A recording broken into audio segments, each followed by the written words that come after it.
Hello, everyone, and welcome into another edition of the GangstaPriest podcast. It is Friday. I am your host, Colby Metter, and very excited. It's the weekend. It's been a long week, and I'm sure all of you are just as I am if you've been stuck inside with the quarantine or going crazy.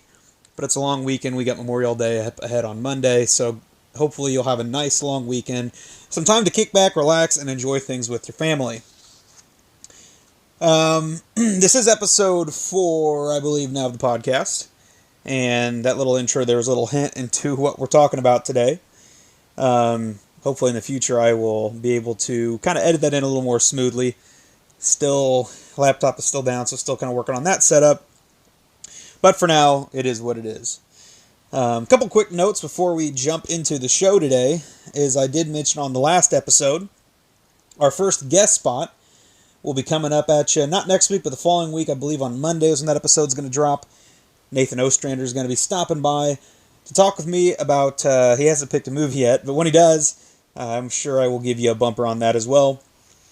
If you are a fan of the show or someone who's been listening in and you'd like to do a guest spot on the show, please reach out to me and let me know. There is no credentials really needed for it. If you're just someone who has a movie in mind that kind of fits the theme of the podcast, something that you can connect and relate to and feel like that you can have a good discussion around, then be sure to reach out to me. I'd love to have you. And so the last note I had written down here before jumping in, it was kind of an interesting morning today. I got a bit of a taste of my own medicine, so to speak. One thing that I try to live by is a lot of times, especially, and you might know someone in your life who's like this, but someone who's constantly going around and sort of giving out advice and giving sort of their view of things on this and that. But if you never learn to apply that in your own life, then you kind of come off as a hypocrite. And so today, I have a chance to kind of apply some of the things I've talked about in the past few episodes.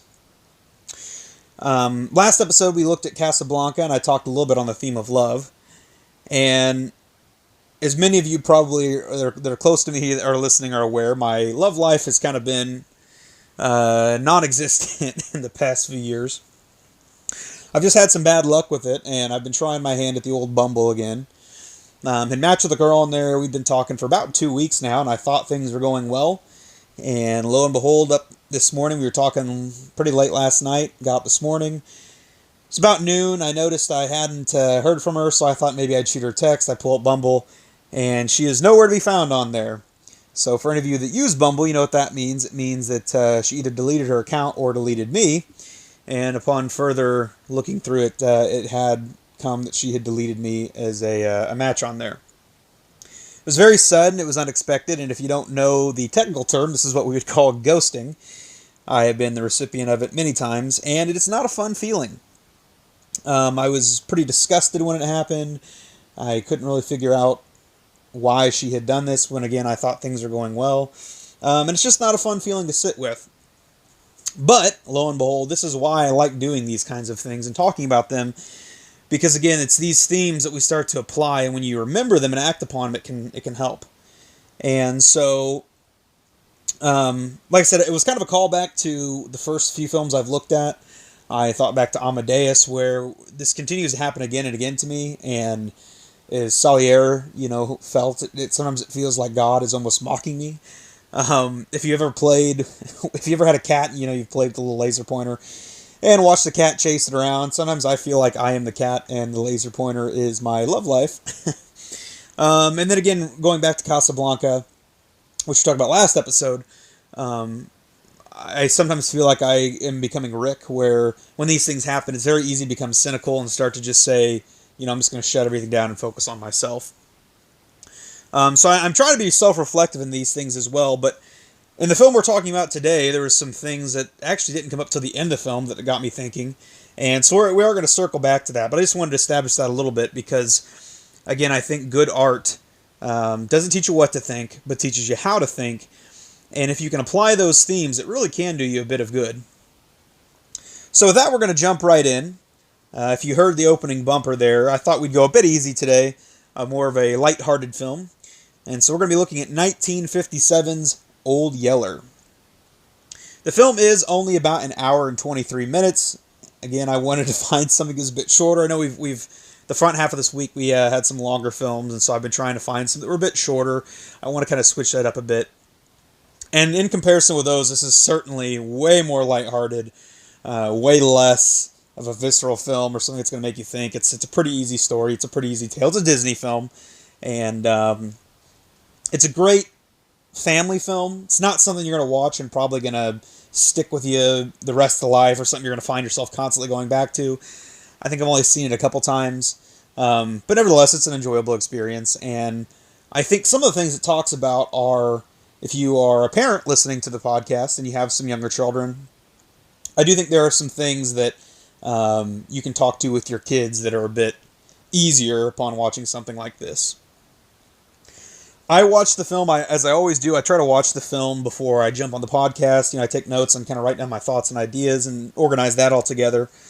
I rented this again on YouTube videos. It seems like the running price is about $4 to rent a movie, which I personally don't think is too bad. I understand that can add up if you're doing it all the time, but I do try to find other avenues. Of course, since this is a Disney movie, it should be on Disney Plus. I can't confirm that, as I don't personally have Disney Plus, but I would be willing to bet that unless there's some strange reason, it should be on there. So if you have Disney Plus, you can check the film out on there. Again, it's only about an hour and 23 minutes. The story itself, as I said, is very simple. It kind of reminds me, if you've ever seen the show Little House on the Prairie, the sort of landscapes, the setting, just how the story is told, it's very reminiscent of that. I don't think it's something that you could argue really is kind of a big screen movie. Typically, movies are reserved for the big screen because they are larger than life, whereas TV seems to be a little more simpler. And of course, nowadays, in our day and age, TV is a bit different. You've got things like Game of Thrones or House of Cards or Breaking Bad, which those films tend to lean a little bit more towards movie quality, I would say. But I don't think this film quite lives up to that. It's a very simple story. It kind of feels like a slice of life, and movies aren't supposed to do it. They're supposed to be a bit dramatic because they're meant to be entertaining. So that's kind of a check against it.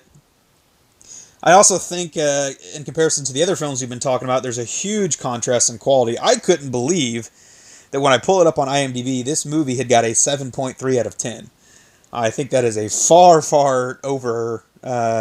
overstatement on it. I'd put it more to maybe like a 5.5, 6 range. Again, it's not a bad film. It's a good little quality film, but not something that I think is historically is super profound. The drama kind of flatlines in it. If you know anything about dramatic structure, I've talked about this when I was first doing the podcast forever ago, but if you have a background in drama, or if you know the general flow of a movie, there's usually something that sets off the plot, the action. It's called the inciting event, or inciting incident. It kind of disrupts the natural peace and flow and harmony that our characters find themselves in. And then the film is designed, or the narrative should be designed to build off that and create higher and higher and higher drama until we reach the climax, and then it kind of resolves itself in the denouement, which is the closing moments of the film or the story. But if you think about, a stock chart, or if you've ever seen like a heart monitor, you kind of want those. You wouldn't want something that's up and down all over the place. That would be an erratic heartbeat, and that would be an erratic film. But you want it to slowly, steadily gain and gain and gain. Just like a piece of music. You wouldn't want to come out laying on a guitar solo and that be, the climax of the movie. Or the climax of the song. You wouldn't want to jump out and do that right off the bat. You got to build to it. And good stories do the same thing. The opposite is when stories don't build at all, and they just kind of begin and then end, and nothing really is heightened. And that's one thing I think this film suffers from. Certainly there's some dramatic events, and it does have a bit of a pulse, but again, nothing that's going to, I think, wow you and make you go, oh my gosh. And unlike Casablanca, which sort of had this roller coaster of emotions, this one's pretty stable. Which again, I think, in terms of kids' movies, could be something that is beneficial there. A lot of the acting in this, the adult actors in the film, I think, do an excellent job. The main character is Travis Coates, who's played by Tommy Kirk. And I didn't realize this when I looked him up on IMDb. He actually has a lot of other Disney credits to his name, so he was a star that they kind of utilized in a lot of their films. He's okay. Again, not great. it's hard to find child actors who are outstanding because they are still kids and they haven't quite gotten to that place where they can understand some of the emotional depth that is kind of needed for larger roles. So he does an okay job, but again, I found it hard to connect to him. This tale of him and his dog didn't really resonate with me as much as perhaps it could have. And as I mentioned, there is, of course, the tale is about Old Yeller, so it is a dog film. There's a lot of dog films out there. I personally, dogs, if I were to have a pet, I've wanted a dog for a while. Dogs are personally my favorite, and I know many of you can relate to that.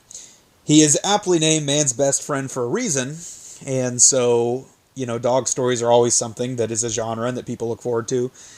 I saw some reviews where people say this is the pinnacle of dog films and this is what all other dog films should look to. Again, I think that's a bit of an overreaction. It's a pretty standard film. It's a good film, but nothing more, nothing less.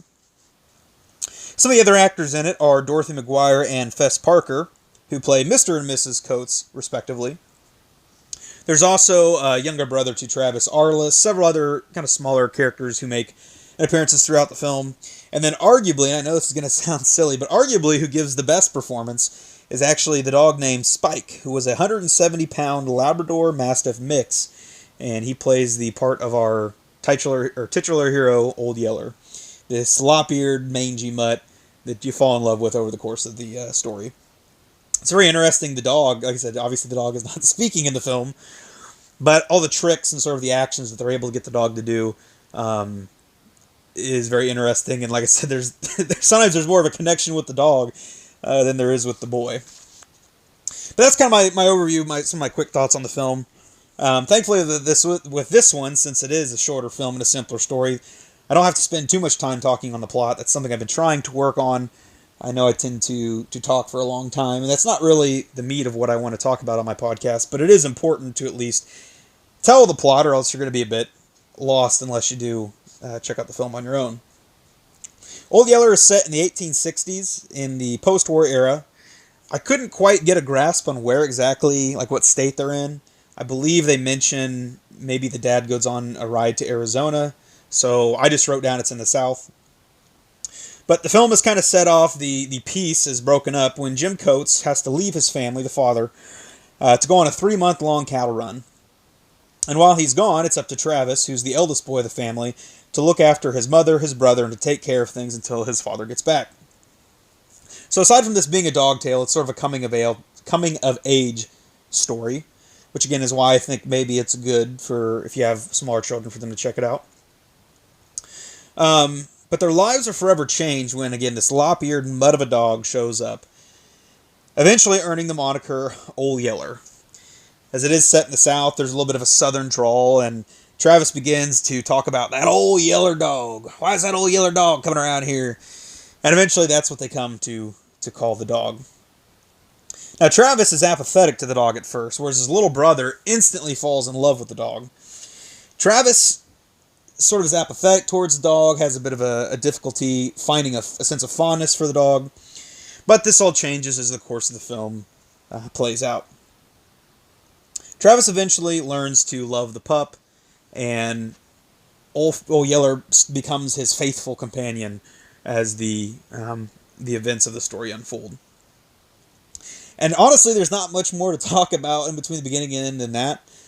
There's several scenes that, like I said, do kind of work up the tension. There's his brother finds himself trying to play with his baby bear. The mother bear comes to save the cub. Old Yeller saves the day.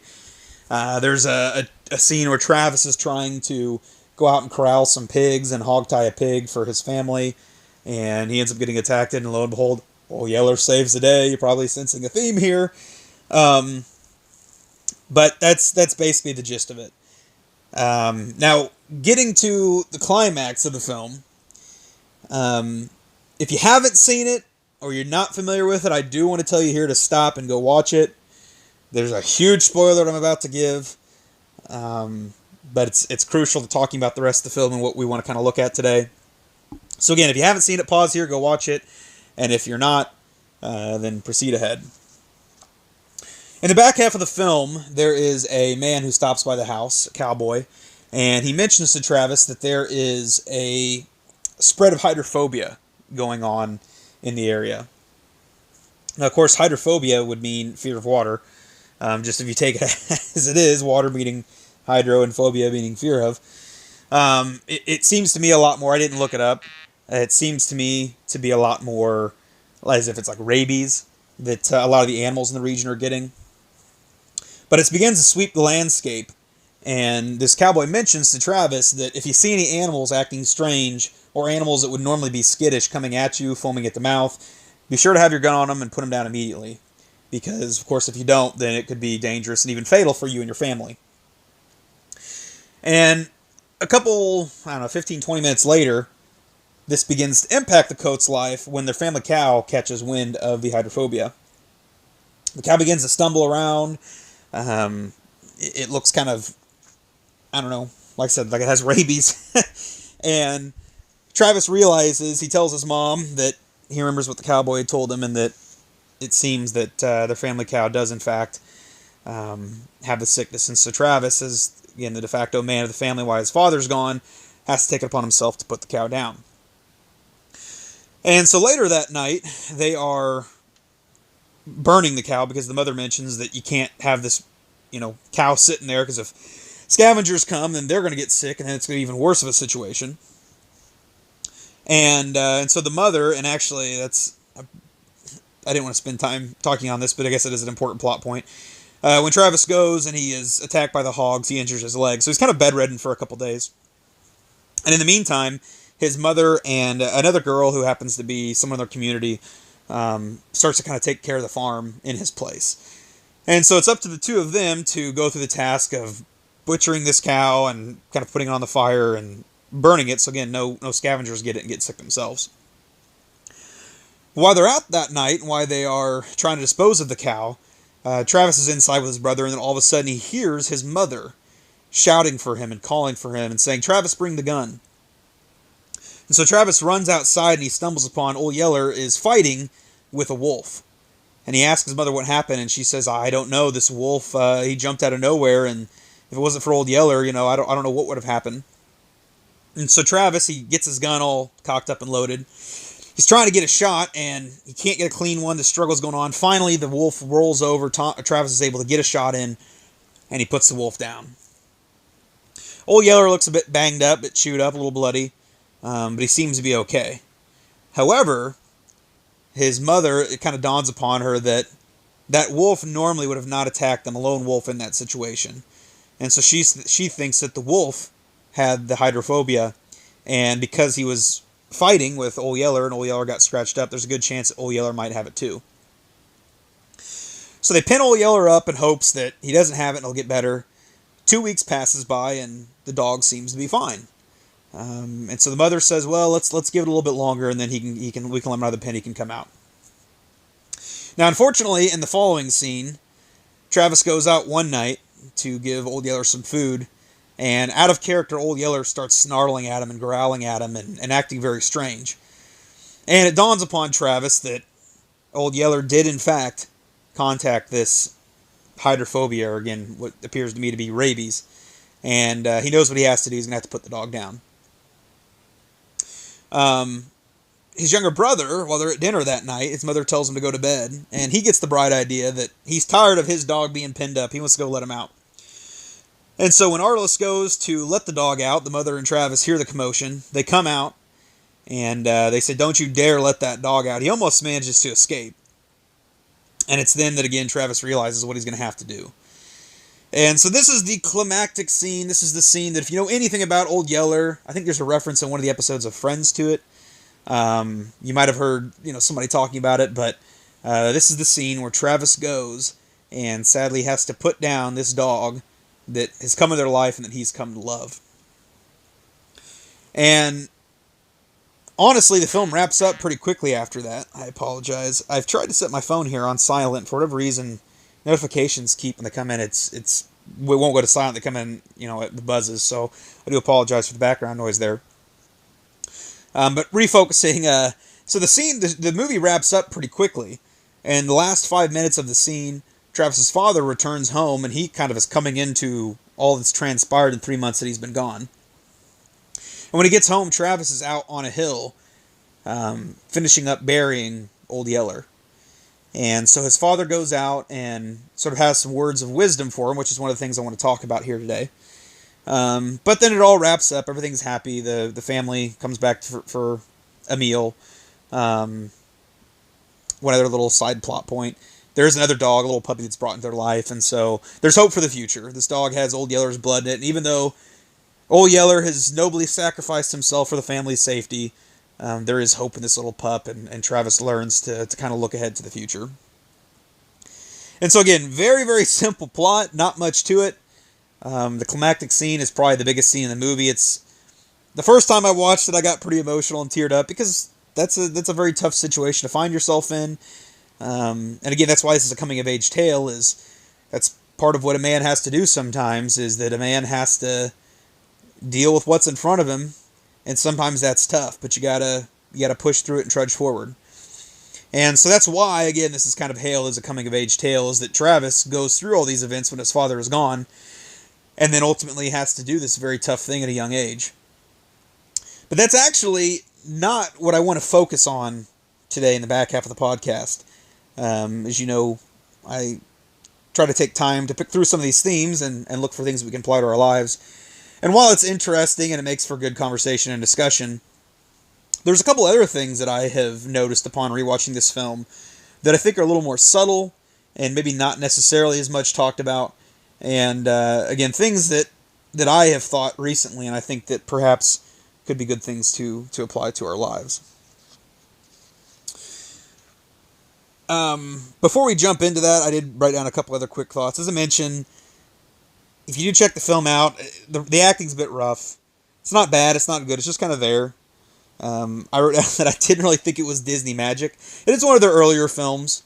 So there is that, and again, because it came out in the 50s, that of course has its obstacles to overcome as well, but just kind of average for me. It feels like a low-budget movie. Again, I could honestly see this being a standalone episode on, a lengthier episode of Little House on the Prairie, so nothing overwhelming and dramatic and, deeply resonating within you, but there are a few themes in it that I would like to talk about. The reason why I don't want to focus on Travis's connection to Old Yeller, just to give a quick note on that, I found it very unconvincing, his connection with the dog, whereas his younger brother falls in love with the dog immediately, and you can kind of see the emotional bond that he has with him. A lot of the scenes involved with Travis and Old Yeller is Old Yeller saving Travis from trouble, and then Travis using the dog to his own means or his own gain. I think if they had spent a little more time finding ways to flush out that emotional connection instead of rushing it, I think it might resonate a bit more. Again, this coming-of-age tale, but for me personally, it just didn't really emotionally register. Of course, obviously, in the end, when he has to shoot the dog, that's a very powerfully emotional scene, and you can see that it upsets him. But to get to that point, you have to build this connection between the dog and and Travis to be able to empathize with it. And I just don't think the movie did a very effective job of doing that, which is why I don't find that it's the greatest material for something that I really want to dig into and to talk about.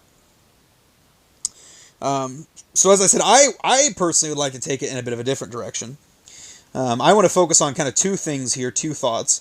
And the first being on the relationship between Mr. and Mrs. Coates. Mrs. Coates is the character that I find the most endearing and the most fascinating for a variety of reasons. And so I want to look at that, and I want to talk a little bit here about the nature within a relationship of being able to be both independent and individual. In this time frame, very, very different from our time frame, they didn't have phones, they didn't have, the wonders of the modern internet. And so in today's day and age, we send out a text, we send out a tweet, we call someone, communication happens very rapidly. But back then, you had a smaller sort of cast of people around you, and you didn't really have the means of connection that we have today. But what I often find is that without those things, I think people tend to, especially again in just reminiscent of this time frame, sort of have a way to be more endearing, and there's more of a purity in their communication with others back then.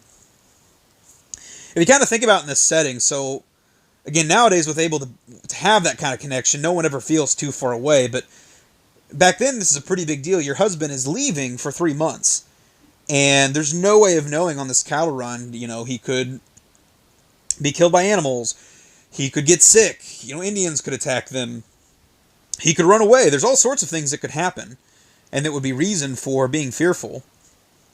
And yet Mrs. Coates, throughout the entirety of the film, kind of becomes the emotional rock for her family. She, in my mind, is a very good example of what a strong, confident woman would look like. She understands her role and position, but she leads her family. She knows, in one of the scenes in Old Yeller is Hurt, she knows how to kind of make up a game for Arliss to go play so that he doesn't have to deal with that. When Travis hurts his leg and he's bedridden for a couple days, she takes it upon herself, on top of doing the daily chores, to go out and do what in that time frame would traditionally be the men's work, the heavy lifting, the plowing. She harvests the corn. And so she is in my mind, a very independent woman and very well put together. She knows how to handle herself on her own. She doesn't need a man in her life, so to speak. She's capable of living her life on her own. Yet, she chooses, of course, to be in this relationship. And so the other kind of half that I find interesting is, if this were to set in perhaps today's day and age, there would be a lot more of, not a likelihood, but a greater chance of infidelity happening, of sort of a sense of untrust, I think, with her husband. But not once is there ever a moment where Mrs. Coates, there's any sense of her, or fear of her committing adultery, or cheating on her husband, or worrying about her husband. She understands in her mind what her husband has to do, and she leaves him to his work. There's several chances where men show up on the family farm, and she treats them as guests, but again, there's no sense of flirting, of being a lonesome woman, and desiring to have someone, which of course is a very human feeling, of being lonely and wanting that. But in the back of her mind, she is waiting for the return of her husband. So I think there's something very pure about that. And of course it is a Disney film, so that's part of the reason. But it speaks to me in that I don't always see this same sincerity and independence in relationships today. Not saying that it's not present, but a lot of times in relationships I find that, and again, I don't want to come across as, well, I'm the man talking about this, but especially in women nowadays, I think there is this greater sense of, untrust, of unrest, of longing, of connection. There's two problems there. One, on the independent side of things, and being an individual, you have got to be your own person. You've got to realize that even if you're in a marriage or relationship, that other person is their own person as well. And so there does have to be a sense of separation, I think. And when you begin to become clingy and worrisome, and you feel like you have to constantly be around them, that begins to drag on the other person. It can interrupt what's going on in their life. And so one thing I want to challenge you is, if you would consider yourself that, just take a step back and see if you can find ways to give that other person, yourself, a bit of a sense of independency.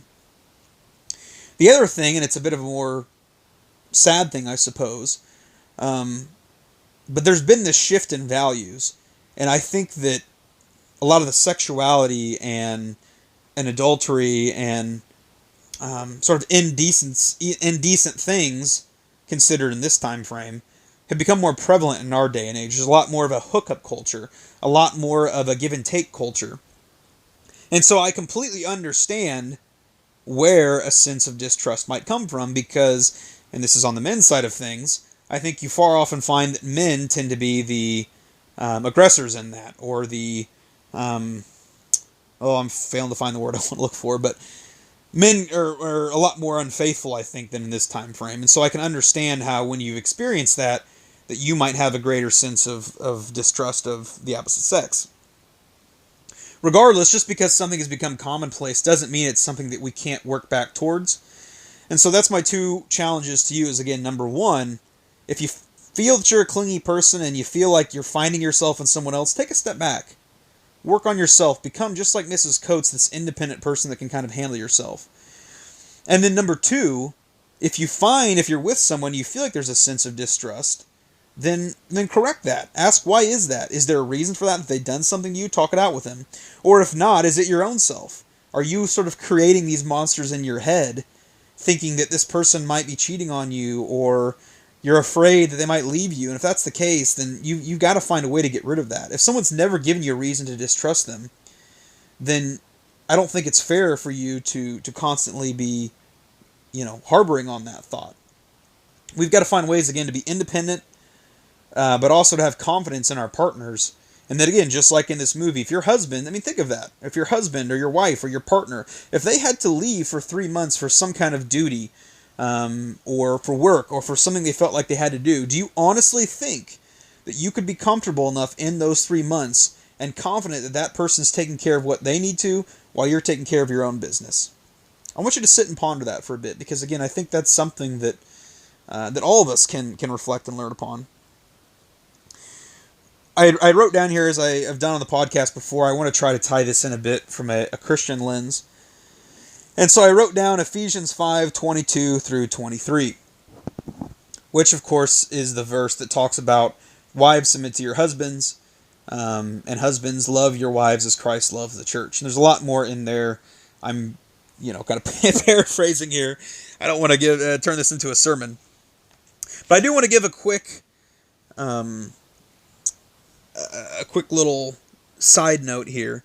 I understand if you're listening to this, and if you are a woman or if you are a man, if you're a woman, it might be very easily to say some of the things I'm about to say, oh, well, he's a man, he doesn't understand what it's like. Or if you're a man, you might be saying, oh yeah, he gets it. I do not want you to be basing your thoughts or your opinions because I'm a man and you are the opposite sex or the same sex.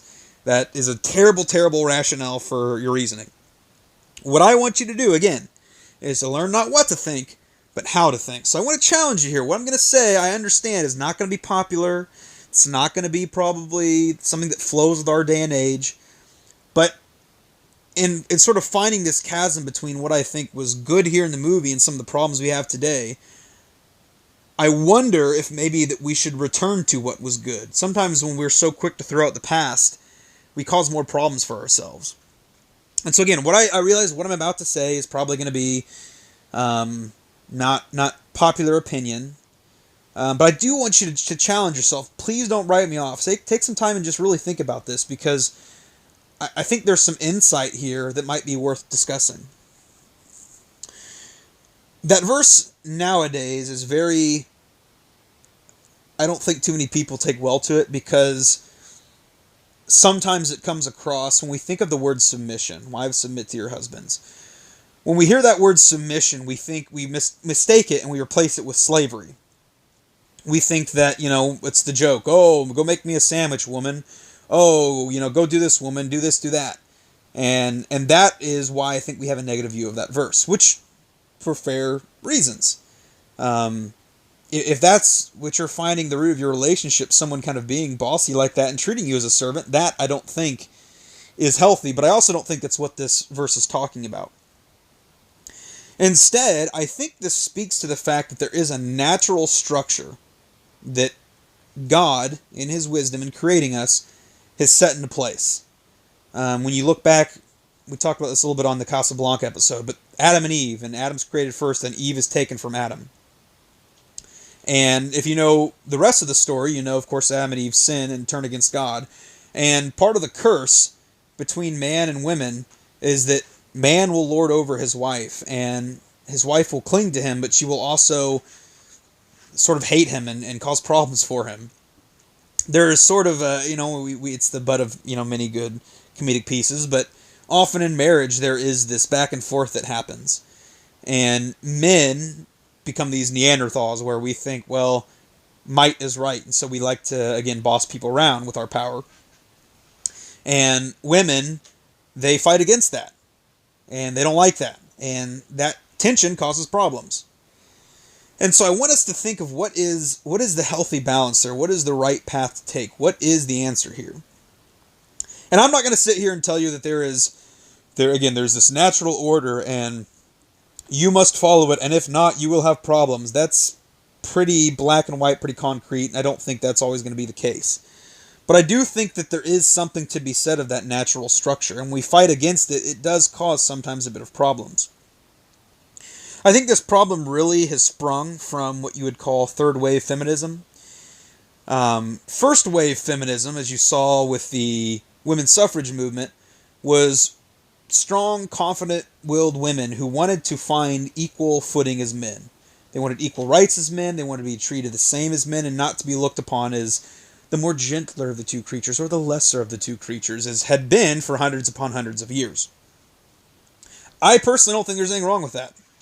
I think that's an excellent thing. I think that there is a dignity, regardless of your gender, your race, where you're coming from. There is a sense of respect that is due to all humans. And so in that terms of equality, I think that's an excellent thing. And I'm very happy for all the people who fought for that.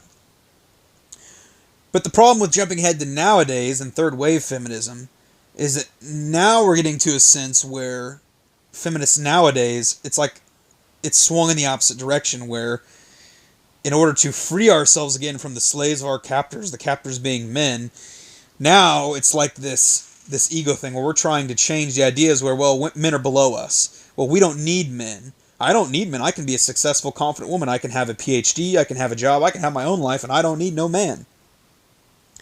And you might be someone listening here who thinks that. And I'm not going to tell you either, again, to go 180 the other direction, that, well, you need to have a husband to be happy. You need to have kids to be happy. If you don't serve your wifely duties, then you will not be happy in your life. That's a bit far past the line that I'm looking. But again, I do think there is a happy balance in there. And so you're seeing this power struggle go on, and this rift is getting further and further apart. And that is why I want to call back to, again, this relationship right here fascinates me.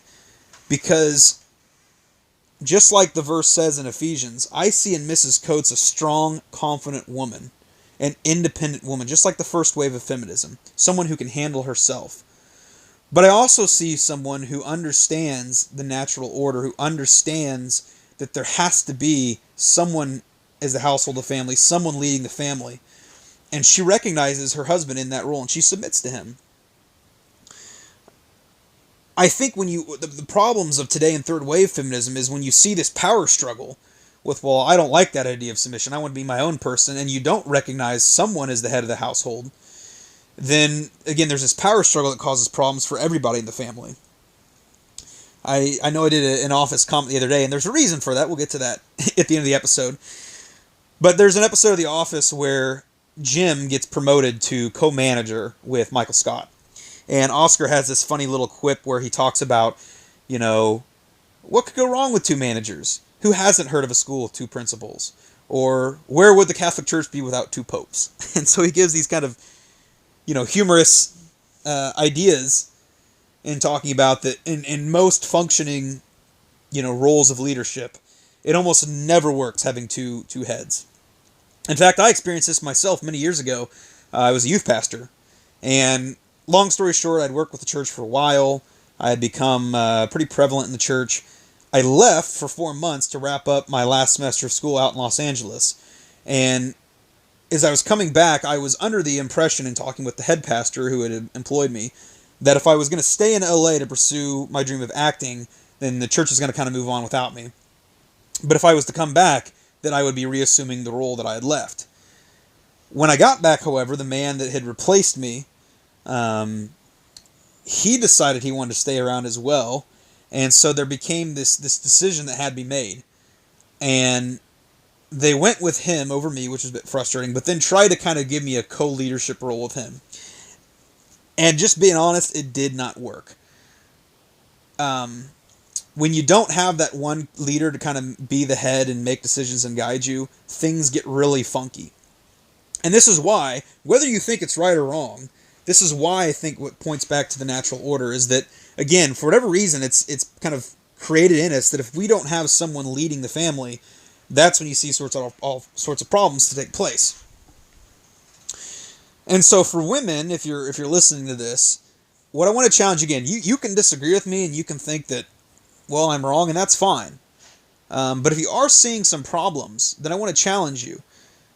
Do you find yourself in that role? Are you someone who doesn't see submission as a negative thing, but as a good thing for the goodness of your family? And there's a second half to that as well. Men, that does not mean, oh, well, wives submit to me. That means I got to do whatever I want. You are called to be the leader of your family. You are called to lead them as a representation of your relationship with Christ. We are called to love our wives as Christ loves the church. And so there might need to be a wake-up call there for you. If you do have a family, if you do have a spouse or a girlfriend, and you are not owning up to that role of taking on the reins and leading her as Christ loves the church, then I'm going to call you out on that as well. And so it's something for both of us to look at. And maybe you think your natural order looks different. There's countless people I know. There's a woman that I was friends with in high school. She came out. She's lesbian. She has a wife. They have 2 kids now. That's kind of their family structure. So there's that. I know there's obviously stepdads and stepmoms and families. And there's maybe someone listening who is adopted. There's all sorts of family structures. And again, I don't want to get into that. I don't want to tell you what that structure needs to look like. I think that's a conversation for a different time. But whatever you determine your structure is, at the end of the day, there has to be, I think, again, this is just pointing back to the natural order, someone has to be the head of that household. And if you don't find yourself in that position, then I think you need to figure out how can you overcome your pride and submit to that. And just like Mrs. Coates in this film, be a confident, independent person on your own, but still be able to submit to that role that's above you.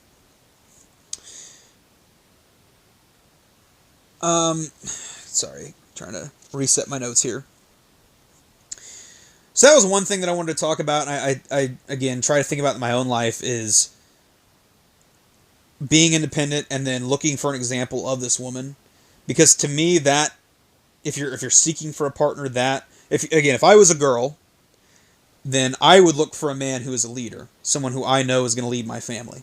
And if I was a man, I would look for someone like this, a confident, smart, capable woman who I'm able to work with as my partner in life, as equals.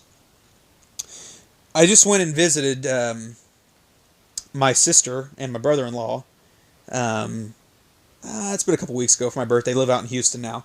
Kylie and Patrick Weichel. And I'm always I don't even know what the word I'm looking for is. I adore their relationship. Patrick is a pastor. He is very good at his work. He serves the church, and he serves every community he's ever worked in. He has just been able to produce. And my sister and I, we talked about this while we were there, but sometimes she finds it's hard for herself because she doesn't have a job or something that she kind of hangs her hat on. But she has 2 beautiful kids. She is, again, just one of the best examples of a homemaker in that traditional sense that I've ever seen. And I would never, ever look upon that as one above the other. They both kind of have their roles and responsibilities, and I think they accept them and do them to the max. And so when I went and visited them, they just have this wonderful, beautiful family. I'm very blessed to have both of them and then my niece and nephew.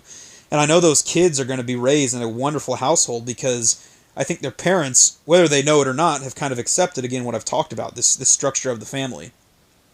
And so that's something that I long for in my life. I long for someone that in our family dynamic I can create this environment with, that I can lead, but also have someone who's got my back through thick and through thin. And again, I think they have that. And to me, not that, I want to date my sister, that's weird. But to say that that is an example of a woman, I can see that and go, wow, okay, I know there's women like that out there because I can see it in my sister. And so, Kylie, if you are listening to this, and Patrick as well, I want to thank you guys for giving me that blessing, to give me something that, if I am fortunate enough to have in my life someday, that hopefully I can model it after what you guys have, because I think you guys are 100% in line with biblically what a family means. And that's not just a blessing to you guys, but a blessing to everyone else in your community, to your family, and most important, it reflects the glory of God. And so, again, I want to thank you guys for that, and shout out to both of you guys. I love you. I love Phoebe and Theo very, very dearly. And then thank you guys again for welcoming me into your home. It was a very, very good week for me. One other kind of short thing that I want to look at here, switching gears, before we wrap things up. There's this conversation that happens, so it's interesting to me. Again, you don't really look upon it, but the father is in the movie for the first 5 minutes and then doesn't come back till the last 5 minutes of the movie. But when he does, and he comes upon this scene of his son burying this dog, and he can't fully understand, his wife kind of tells him everything that transpires. And while he wasn't present, he can't fully grasp the situation. But I'm sure in his livelihood, the father can connect to his boy, and so he comes down. There's this very important moment between a father and son, and he sits down and first gives his son this sense of pride, and lets him know how proud he is as a man for taking care of the family while I was gone. And I think that right there is good, because if you are listening and you are a father, it's those things like that that encourage our sons to pursue that role, to pursue the role of being a man and being a leader. But there's one other thing that he gives his son that's a bit of advice, and it's something that I do think to take out of this entire film, something that can resonate with us. Again, his son has gone through this tragic thing, finding this dog, falling in love with this dog, and then having to put down the thing that he's come to love. And the father understands this is a very difficult thing, and so there's a scene here, he's sitting down with Travis at the graveside, and he has a little bit of advice for Travis here. It's about a minute and a half, 2 minutes long, but again, I want to play this clip for you now. It was rough, son. Rough things I ever heard tell. I'm mighty proud of how my boy stood up to him. Couldn't ask no more of a grown man. The thing to do now is try and forget it. Go on being a man. How, Pa? How are you going to forget something like that? I guess I don't quite mean that. But it's not a thing you can forget. Maybe not even a thing you want to forget.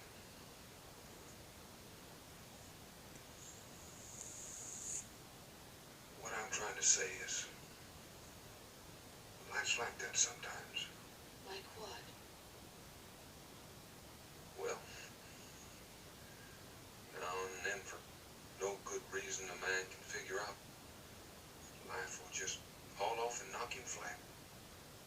Slam him against the ground so hard it seems like all his insides is busted. It's not all like that. A lot of it's mighty fine. You can't afford to waste the good part fretting about the bad. That makes it all bad. You understand what I'm trying to get at? Yes, sir. Just that. Sure, I know. Saying it's one thing and feeling it's another. But I'll tell you a trick that's sometimes a big help. When you start looking around for something good to take the place of the bad, as a general rule, you can find it.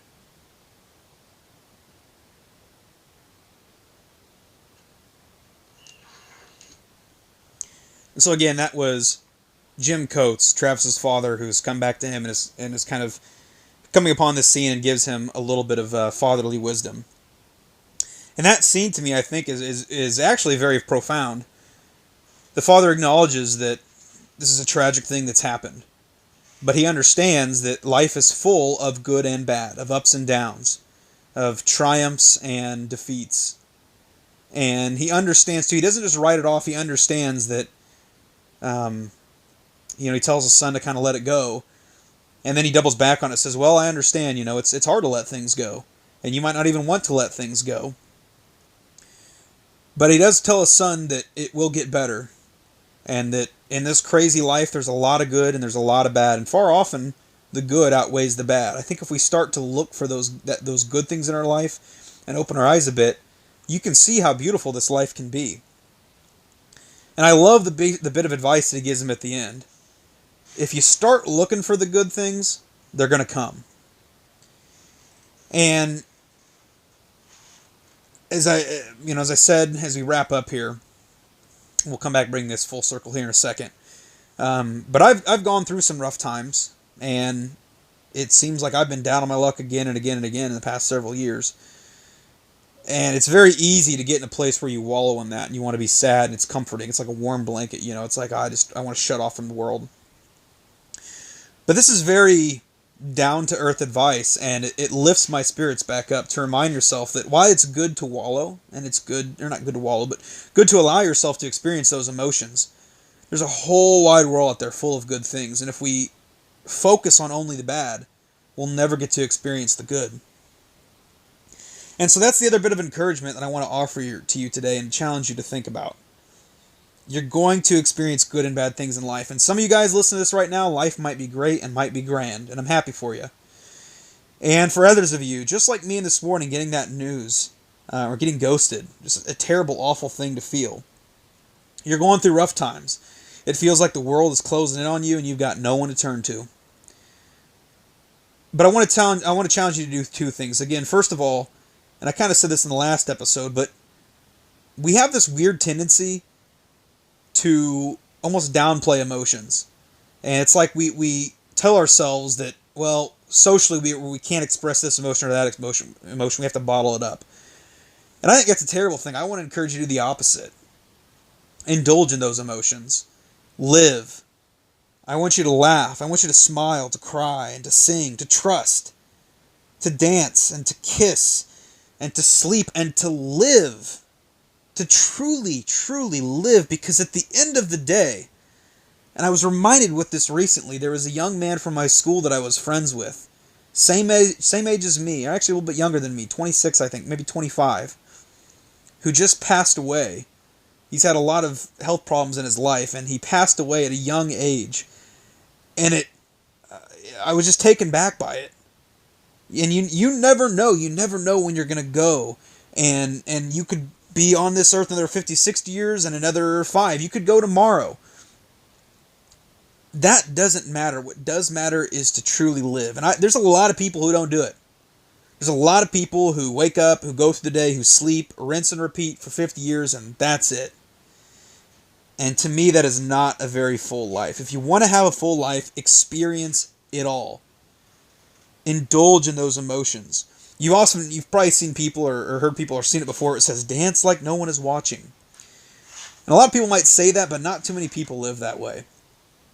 Start finding those little things to do that, to dance like no one is watching. I don't know if it's singing in the car, if it's going for a walk, if it's reaching out to someone you haven't talked to in a while, if it's watching a movie, if it's trying something new.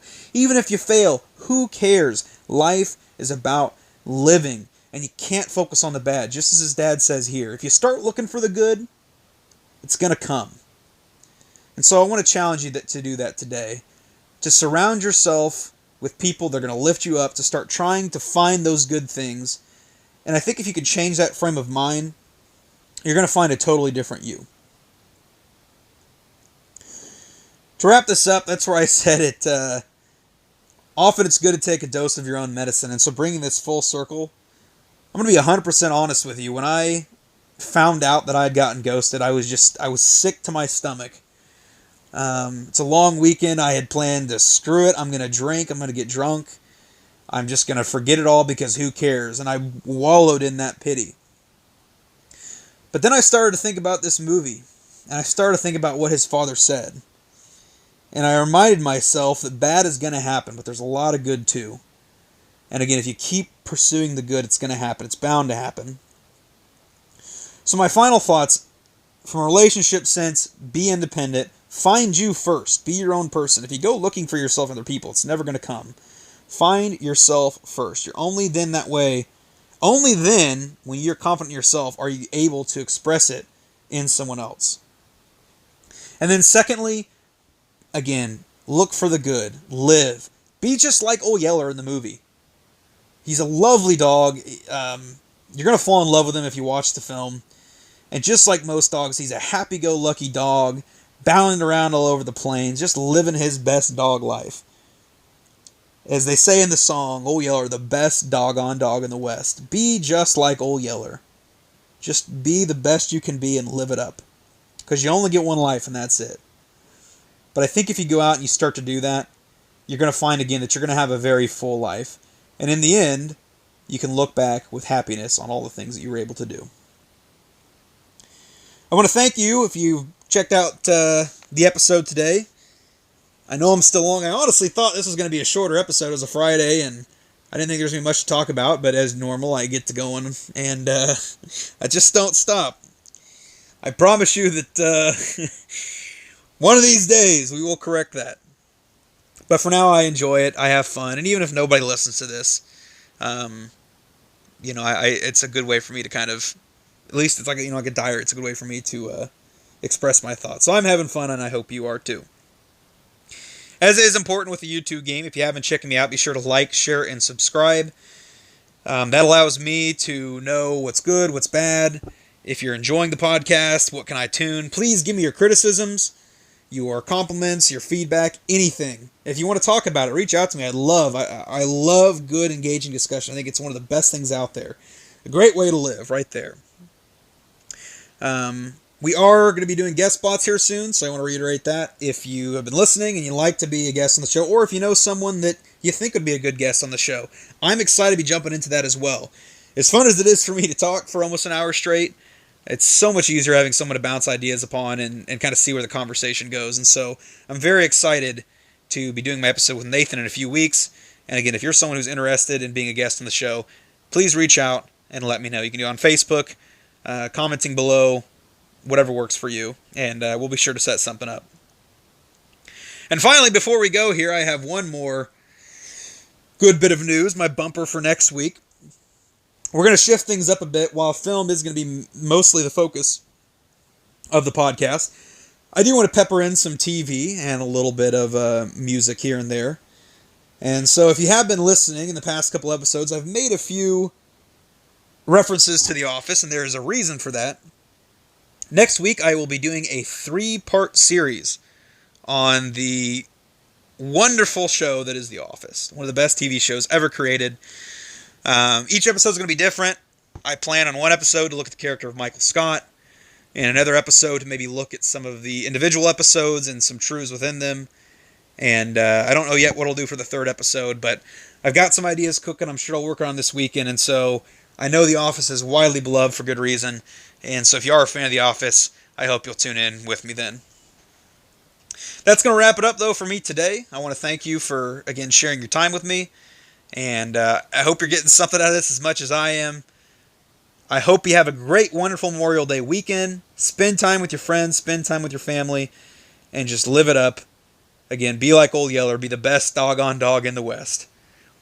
Thank you very much, and until next time, I'm your host, Colby Metter, on the GangstaPriest podcast. Young Yeller is a puppy, a little laughing puppy. It's plain to see he's got a family tree.